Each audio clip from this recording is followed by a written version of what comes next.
रुख करते हैं पश्चिम बंगाल का। पश्चिम बंगाल में जहां एक तरफ बीजेपी ने बंद का ऐलान किया है, वहीं दूसरी तरफ टीएमसी एक रैली कर रही है और ममता बनर्जी बोल रही हैं। सुनवाते हैं आपको। एजेंसी লাগিয়ে মানুষের উপর অত্যাচার করা ছাড়া উত্তরপ্রদেশের ঘটনায় পদত্যাগ করেনি, রাজস্থানের ঘটনায় পদত্যাগ করেনি, আসামের ঘটনায় পদত্যাগ করেনি, মধ্যপ্রদেশের ঘটনায় পদত্যাগ করেনি, এমনকি মণিপুরের পরিবারগুলোর কাছে ছুটে যায়নি। আর আসামে তো এনকাউন্টার করে মেরে দেওয়া হলো, যে অভিযুক্ত তাকে মেরে দেওয়া হলো। মনে রাখবেন, কালকে ছবিতে আমরা দেখেছি ডেড বডি নিতে এসেছিল কালকে, পুলিশ এতটাই সংযত ছিল, কারো মাথা ফাটিয়ে দিয়েছে, কারো চোখ কেড়ে নিয়েছে, কারো কান ফাটিয়ে দিয়েছে,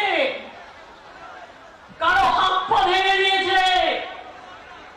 তাও পুলিশকে আমি কালকের জন্য স্যালুট জানাই। ওরা সংযত থেকে নিজের রক্ত দিয়েছে, কিন্তু বিজেপি চক্রান্তের কাছে কোন ডেড বডি তুলে দেয়নি, এটা মাথায় রাখবেন।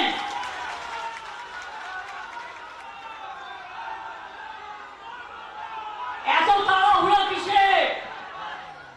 কদিন আগেও তো 4টে বাই ইলেকশন হয়ে গেল, গোহারা হেরাও লজ্জা নেই? ওগুলো তো তোমাদের আসন ছিল।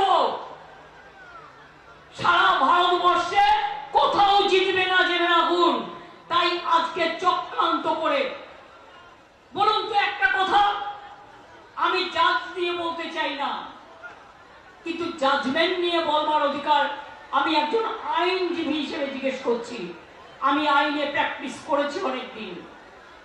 কখনো কখনো বলুন, মহারাষ্ট্রের কোর্ট বনকে নিষিদ্ধ ঘোষণা করতে পারে, সেখানে কারা অ্যাপ্লাই করেছিল? বন দেখেছিল বিরোধী দল। মহারাষ্ট্র হাইকোর্ট বললেন বন ইল্লিগাল, বন্ধ হবে না। কেরালা হাইকোর্ট তার আগে বনকে নিষিদ্ধ করেছেন। আরো অনেক কোর্ট করেছেন। কলকাতায় তো সাধারণ মানুষ আমি শুনেছি পিল করেছিল। আপনাদের উচিত ছিল না একটু নড়ে চড়ে বসার? আমি আইনজীবীদের বলবো, মনে রাখবেন, বিজেপিকে এই জায়গাটা কোর্টে ছেড়ে দেবেন না। মানুষ কোর্টে গিয়ে যেন বিচার পায়, সেই জায়গাটা দেখবেন।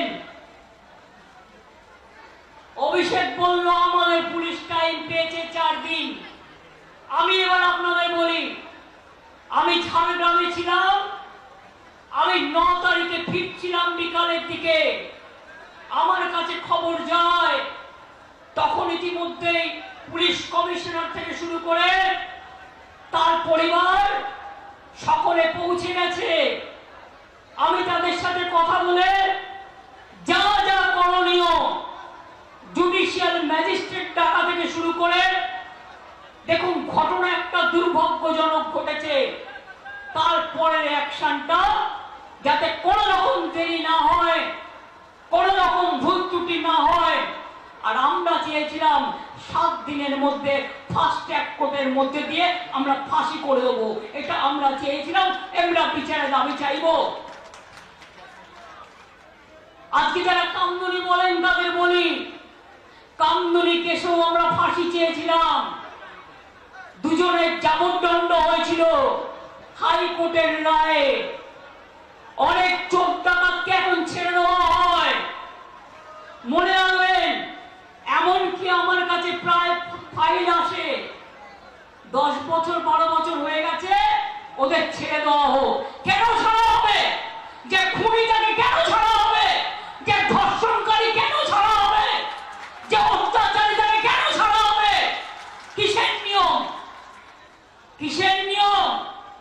আমি প্রধানমন্ত্রীকে চিঠি দিয়ে সতর্ক করলাম, আবেদন জানালাম, আপনি একটা ন্যায় সংহিতা তৈরি করেছেন, নতুন আইন, তাতে 10 বছরের একটা ধাপ, 12 বছরের একটা ধাপ, 16 বছরের একটা ধাপ, তারপরে আর একটা ধাপ, তারপর 10 বছর। কেন এই ন্যায় সংহিতা করার কি প্রয়োজন ছিল? আমি এখনো বলি রাজ্যের হাতে পাওয়ার নেই। রাজ্যের হাতে পাওয়ার থাকলে আমি 7 দিনে করে দেবো। যারা ধর্ষক করবে তাদের একমাত্র শাস্তি ফাঁসি, ফাঁসি, ফাঁসি, আর কিছু নয়। এই একটা কাজ করলে মনে রাখবেন সব ঠান্ডা হয়ে যাবে। যারা দুর্বৃত্ত তারা ঠান্ডা হয়ে যাবে। কিছু কিছু মোদি মিডিয়া এদের প্রমোট করছে, আর সোশ্যাল মিডিয়ার আমি বিরুদ্ধে নই, কিন্তু অনেক অপপ্রচার করা হয়, চক্রান্ত করা হয়, কুৎসা করা হয়, মিথ্যে কথা বলা হয়। আমি ছাত্রছাত্রীদের একটা কথা জানিয়ে রাখি, এখন cyber crime is the main crime, মাথায় রাখবেন। আর্টিফিশিয়াল এজেন্সি এআই এর নামে কি করেছে জানেন? নামটা হচ্ছে এআই। ধরুন আমি না, আমার গলা না, কিন্তু আমাকে দাঁড় করাবে, আমার গলা দেবে, দিয়ে কিছু বক্তব্য রাখবে। ধরুন আপনারা কেউ না, তিরঙ্কুরের গলা দেবে, তিরঙ্কুরের গলা দিয়ে বক্তব্য রাখবে, কিন্তু আপনি যখন বের করবেন আসল সত্যটা, যেটা এআই করেছে, আর্টিফিশিয়াল ইন্টেলিজেন্স, তখন দেখবেন 2 দিন পার হয়ে গেছে, অলরেডি আগুন লেগে গেছে। এই সব করছি আজকে। মনে রাখবেন আমরা এমন কোনো কথা বলি না, এমন কোনো কাজ করি না যা মানুষের পক্ষে নয়। আমরা সেই কাজই করি যেটা মানুষের পক্ষে। আমি আপনাদের কাছে বলে যাচ্ছি, আমি নেক্সট উইকে অ্যাসেম্বলি কল করব বিধানসভা স্পিকারকে বলে, এবং আমরা ওয়েস্ট বেঙ্গল অ্যাসেম্বলি থেকে আগামী 10 দিনের মধ্যে ফাঁসির, ধর্ষকের ফাঁসি চাই, এই বিল আমরা পাস করে রাজ্যপালের কাছে পাঠাবো। আমি জানি রাজার পর রাজা বাবু কিছু করবে না, না করলে মেয়েরা মনে রাখবেন হবে না। আপনি আবার বড় বড় কথা বলেন কি? আপনার রাজভবনের কর্মী, একজন মহিলা কর্মী, তাকে আপনি নির্যাতন করেন, সে মেয়েটা বিচার পায়নি, ট্রমাটাইজ হয়ে গিয়েছিল, তাকে আমি অন্য জায়গায় চাকরি দিয়েছি, তাকে আমি সরিয়ে নিয়েছি, থাকবার জায়গা করে দিয়েছি। এই কথাগুলো বলতে পারেন না? লজ্জা নেই? কালকে কারা এসেছিল আন্দোলন করতে? ছাত্রছাত্রীরা না guardian to call? Guardian to call. ছাত্রছাত্রীরা কেউ তোমাদের সাথে নেই, শুভ সমাজ নেই, শুভ বুদ্ধির লোকেরা নেই।